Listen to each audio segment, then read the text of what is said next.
Hello students, I Sudesh, your maths teacher. Today we are going to start fourth question of exercise 4.3.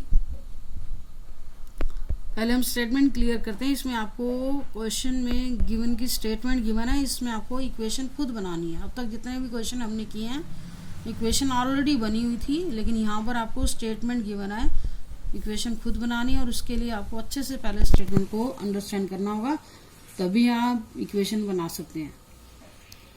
Statement में देखो, हर word को अच्छे से clearly आपको पढ़ना है. The sum of the reciprocals of Rahman's ages in years 3 years ago and 5 years from now is 1/3. Find his present age. क्या कहा जा रहा है कि रहमान की जो प्रेजेंट एज है वो आपको फाइंड आउट करनी है. रहमान की 3 years की एगो की age and 5 years from now का मतलब है 5 years आज से 5 years आफ्टर की एज. इसके रेसिप्रोकल का सम किसके इक्वल है? 3 के इक्वल है और आपको प्रेजेंटेज फाइंड आउट करनी है. तो ऐसे केस में जो चीज आपको फाइंड आउट करनी है उसी को पहले आप क्या करोगे? सपोज करोगे. जैसे मुझे प्रेजेंटेज सपोज करनी है तो हम क्या करेंगे? पहले प्रेजेंटेज को सपोज कर लेते हैं. Let रहमान्स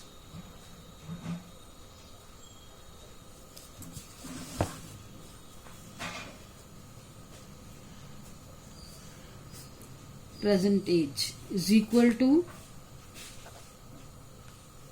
x years. अब यहां पर आपको एजेस के बारे में कंडीशन दी गई है एगो एंड आफ्टर की. एगो मीन्स 3 years एगो, 3 साल पहले की एज. अब 3 साल पहले की एज के लिए आपको क्या करना पड़ेगा? जो प्रेजेंट एज है उसमें से 3 years माइनस करेंगे. तो हम क्या करेंगे? यहां लिखेंगे एज ऑफ रहमान 3 years एगो. क्या आएगी? x -3. ये आप कैसे पता लगाओगे? आप अपनी एज से कंपेयर करो. आपकी एज आज जितनी है, आज प्रेजेंट एज देखो कितनी है, उसमें से आपको 3 साल पहले की एज निकालनी हो तो क्या करोगे? प्रेजेंट एज में से 3 year माइनस करोगे. वैसे ही रहमान की एज को इस टाइम हमने एक्सपोज किया है तो 3 years पहले की एज क्या होगी? x -3. ऐसे ही आपको आफ्टर वाली एज निकालनी हो तो उसमें क्या करोगे? प्लस करोगे. एंड 5 years फ्रॉम नाउ का मतलब है आज से 5 साल बाद. तो यहां लिखोगे age of Rahman 5 years from now. इसका मतलब है या आफ्टर की जगह इन्होंने 5 years फ्रॉम नाउ, इसका मतलब आज से 5 साल बाद.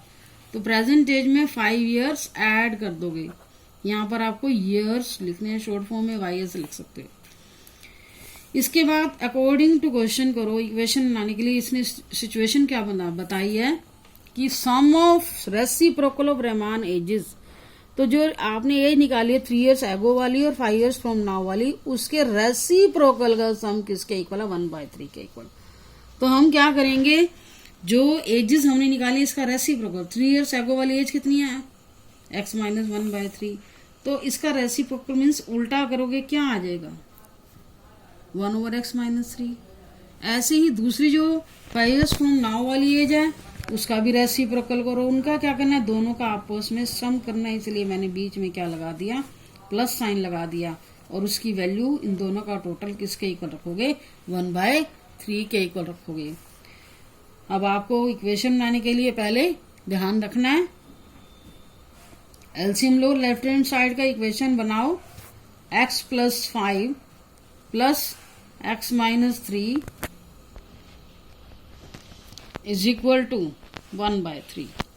x + x 2x + 2 x square plus 5x minus 3x minus 15 is equal to 1/3.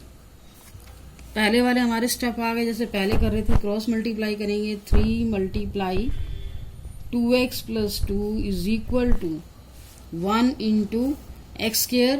यहाँ पर आप सोल्व भी कर सकते हो. 5 में 3 गए 2x X square plus 2x minus 15 multiply करो, 3 2 ज़ा 6x plus 6 is equal to X square plus 2x minus 15। इस टर्म को राइट साइड में लेके आओ। इक्वेशन को स्टैंडर्ड फॉर्म में बनाने के लिए लेफ्ट हैंड साइड वाली टर्म राइट साइड में लेके जा रही हूँ। 2x है यहाँ पर, X square plus 2x minus 15 minus 6x minus 6 is equal to 0। X square 6x में से 2x माइनस किए माइनस 4x और माइनस 15 माइनस 6 दोनों सेम साइन की टर्म है। इन दोनों को ऐड कर सकते हैं हम, ऐड ही करेंगे। सेम साइन वाली टर्म क्या होती हैं? ऐड होती हैं। अब आपको क्या करना है? क्वाड्रेटिक इक्वेशन को सोल्व करने के लिए इसके रूट्स बनाने हैं। यहाँ हम देख रहे हैं हमें सुपलेटिंग द मिडिल टर्म से अगर हमारा क्वेश्चन इजीली हो रहा है हम उससे करेंगे। क्या करते हैं? सुपलेटिंग द मिडिल टर्म में एक्स के कोएफिशिएंट कितना 1, लास्ट टर्म कितनी है माइनस 21, दोनों को मल्टीप्लाई किया माइनस 21 आया। तो आपको ऐसे दो फैक्टर लेना है जिनकी मल्टीप्लाई माइनस 21 आए। ध्यान रखना जब भी माइनस में मल्टीप्लाई चाहिए तो एक टर्म प्लस की होनी चाहिए और एक टर्म माइनस की। एक टर्म प्लस की लोगे, एक टर्म माइनस की, मल्टीप्लाई किस में आएगी? माइनस में आएगी। ये तो हमें पता चल चुका है। और हमें पता है एक टर्म को प्लस की होगी माइनस होगी तो उनमें आपस में क्या करेंगे? उनको हम माइनस करेंगे। माइनस करके क्या बचना चाहिए? 4। अब यहाँ देख रहे हैं माइनस का 4 बच रहा है तो माइनस का 4 लोगे और प्लस का 3 लोगे, माइनस 21 आ जाएगा। और माइनस का 7 लोगे और प्लस का 4 लोगे, माइनस 3 आ जाएगा। तो इस तरह से फैक्टर करने हम 9th क्लास में भी इस तरह से हम मेथड सीख चुके हैं। हमारे फैक्टर क्या आए? -7 plus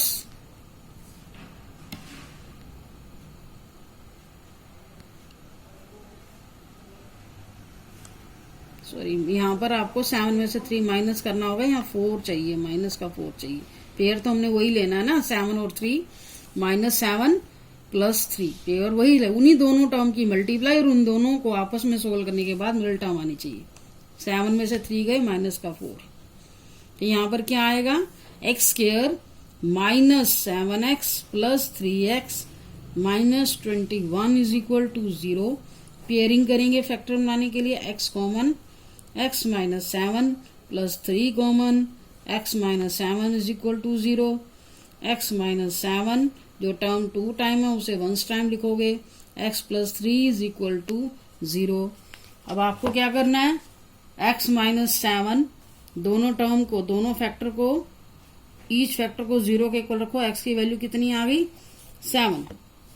x plus 3 is equal to 0, x is equal to कितना आया? -3।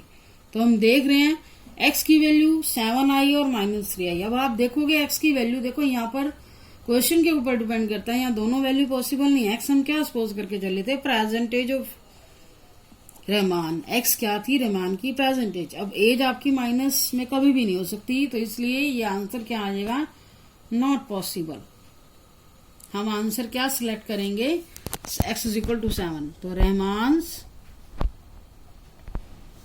प्रेजेंट एज कितनी होगी? 7 ईयर्स। नेक्स्ट क्वेश्चन पे आते हैं, 5th क्वेश्चन पे। 5th क्वेश्चन में भी आपको पहले स्टेटमेंट क्लियर करनी होगी। अच्छे से स्टेटमेंट करो तभी आप समझोगे, तभी आप इक्वेशन बना पाओगे। In a class test the sum of Shefali marks in mathematics and English is 30। किसी क्लास टेस्ट में शेफाली के 2 मार्क्स के सब्जेक्ट का टोटल दिया हुआ है। अब कहता है had she got 2 marks more in maths and 3 marks less in English, the product of their marks would have been 210। Find her marks in 2 subject. अब उसके आपको टोटल मार्क्स तो बताया गया, लेकिन हमें ये नहीं पता कि दोनों सब्जेक्ट में सेपरेट मार्क्स कितने हैं। अब 30 मार्क्स है, इसका मतलब ये नहीं कि दोनों सब्जेक्ट में 15 है या एक में 17 है दूसरे में 30, हमें नहीं पता। किसी तरह से भी डिवीजन हो सकती है। तो क्या करोगे? दोनों सब्जेक्ट में सेपरेट कितने कितने मार्क्स हैं उसके लिए आपको क्या करना पड़ेगा? सपोज करना होगा।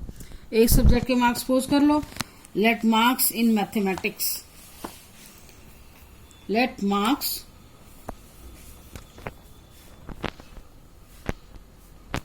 in mathematics is equal to x, then marks in English में कितने होंगे? टोटल मार्क्स 30 हैं, तो टोटल में से मैथ्स के मार्क्स माइनस करोगे, मैथमेटिक्स इंग्लिश के मार्क्स आ गए। अब आपको कंडीशन पे आना है। हैड शी गॉट, यहाँ पर सपोज किया गया कि अगर उसने 2 मार्क्स ज्यादा लिए होते मैथ में, जितने अब हैं उससे 2 ज्यादा ले, और 3 मार्क्स लेस, और 3 मार्क्स लेस हो जाए इंग्लिश में, तो अब उसके इसमें उसकी मार्क्स का प्रोडक्ट क्या होगा? 210। ये आपकी कंडीशन है जिसके बेस पे आपकी इक्वेशन बनेगी। तो इसके अकॉर्डिंग चलो, अकॉर्डिंग टू क्वेश्चन क्या करते हैं? कहते हैं 3 marks 2 marks more in maths, 2 marks more in math. इस टाइम मेरे पास मैथ्स के मार्क्स कितने? x, 2 मार्क्स मोर करें, मोर कर दिए, और 3 मार्क्स लेस करें इंग्लिश में, 3 मार्क्स लेस कर दें इंग्लिश में। इतने इस टाइम मेरे पास 30 माइनस x है, 3 लेस कर दो, -3 करना पड़ेगा। तो उसका प्रोडक्ट, दोनों का प्रोडक्ट क्या हो गया? 210। तो हमारी क्या बन गई है? सिचुएशन रेडी होगी इक्वेशन के लिए। सिंप्लीफाई करो, x+2 multiply 30 minus 3, 27 minus x is equal to 210। दोनों टर्म को मल्टीप्लाई करो इक्वेशन बनाने के लिए। x को 20 से मल्टीप्लाई किया, 20x, x को माइनस x से किया, minus x square plus 54 minus 2x is equal to 210। अब आपको स्टैंडर्ड फॉर्म में लिखने के लिए क्या करना होगा? x स्क्वायर वाली टर्म जो कि माइनस में है, 27x में से 2x गए, प्लस का 25x plus 54 minus 210 is equal to 0। हाँ जी, और सोल्व करेंगे। x स्क्वायर प्लस 25x, 210 में से 54 गया, माइनस 10 में से 4 गए 6, 11 में से 5, 11 में से 10 में से 4 गए 6, 10 में से 5 गए 5, 156 आएगा हमारे पास। अब नेक्स्ट स्टेप आपको क्या करना है? जो एक्स स्क्वायर कोएफिशिएंट है आपकी कोशिश यही रहनी चाहिए इसको पॉजिटिव रखो। तो इसके लिए आप माइनस कॉमन ले लो होल इक्वेशन से, x square minus 25x plus 150x sorry, minus को राइट साइड में ले जाओगे, 0 में कंज्यूम हो जाएगा। इक्वेशन आपकी क्या आ गई? 156 इज इक्वल टू 0। अब आपको फिर से इसको सोल्व करना है एक्स की वैल्यू निकालने के लिए। अब यहाँ पर आपके पास एक्स स्क्वायर का कोएफिशिएंट कितना है? 1। लास्ट टर्म कितनी है? 156। ऐसी 2 टर्म लेनी है जिनकी मल्टीप्लाई कितनी आ जाए? 156। तो ऐसी लॉन्ग टर्म के लिए मान लो आपके माइंड में नहीं आ रहा कैसे पता लगाएं 2 टर्म जो बड़ी बड़ी टर्म होती हैं, तो इसके लिए ये फैक्टराइजेशन सिस्टम होता है जिससे हम 2 टर्म का पता लगा सकते हैं इजिली। मल्टीप्लाई प्लस में आ रही है तो दोनों केस हो सकते हैं, दोनों प्लस के भी हो सकते हैं साइन, दोनों माइनस के भी हो सकते हैं। तो इसके फैक्टर करो, 2 7 जा 14, 2 8 जा 16, 2 3 जा 6, 2 9 जा 18। अब ये 3 पे जाएगा, 13 आ गया, 2 2 जा 4, 4 3 जा 12। अब देखो 12 इधर से क्या बन रहा? 13। 12 और 13 दोनों की मल्टीप्लाई तो यही आएगी 156। उन दोनों को ऐड करोगे तो कितना आ जाएगा? 25। लेकिन हमें एडिशन किस में चाहिए? माइनस में चाहिए। तो इसलिए आपको क्या लेना पड़ेगा? माइनस का ही 12 लेना पड़ेगा, माइनस का ही 13 लेना पड़ेगा, तब ताकि आपके पास -25 आ सके। और माइनस का 12 को माइनस के 13 से मल्टीप्लाई करोगे क्योंकि दोनों टर्म माइनस की है, 156 आ जाएगा। तो साइन को भी आपने स्पेशली ध्यान रखना है कि दोनों कंडीशन सेटिस्फाइड हो। अगर प्लस का 25 चाहिए होता तो हम ये टर्म सेलेक्ट करते, लेकिन माइनस का हमें 25 चाहिए तो हमें दोनों टर्म माइनस की लेनी पड़ेंगी। X square minus 12x minus 13x plus 156 is equal to 0। Pairing करेंगे, x common, x minus 12 minus 13 common, यहां से x बच गया, 13 बाहर आ चुका है। इसको 13 से डिवाइड करोगे आपके पास क्या आएगा? 12 आएगा। माइनस कॉमन लिया तो अंदर वाली टर्म के साइन भी चेंज हो जाएंगे। अब x minus 12 and x minus 13 is equal to 0। 2 factor आया, दोनों फैक्टर को इस टर्म को 0 के इक्वल रखो। x minus 12 is equal to 0, x की वैल्यू कितनी आई? 12। x minus 13 is equal to 0, x is equal to 13। क्या है इसमें? अब हमारे पास दोनों ही आंसर पॉसिबल है, दोनों ही मार्क्स प्लस में आए हैं। तो यहाँ लिखेंगे if x is equal to 12। x हम क्या सपोज करके चले थे? मैथ्स के मार्क्स। तो मार्क्स इन मैथ्स कितने हो जाएंगे? 12। देन मार्क्स इन इंग्लिश कितने आ जाएंगे? 30 माइनस 12 18। इफ अब लोगे second case, if x is equal to 13, x की वैल्यू 13 है, तो अगर x की वैल्यू आप 13 लेते हो मीन्स मार्क्स इन मैथ कितने आ जाएंगे? 13। देन मार्क्स इन इंग्लिश कितने हो जाएंगे? 30 माइनस 13 17। नेक्स्ट क्वेश्चन भी हमारा कंप्लीट हो गया। ये क्वेश्चन नंबर 5 है, मैंने कंप्लीट करा दिया। नेक्स्ट क्वेश्चन आपको नेक्स्ट वीडियो में मिलेंगे। Thank you for watching video. Okay.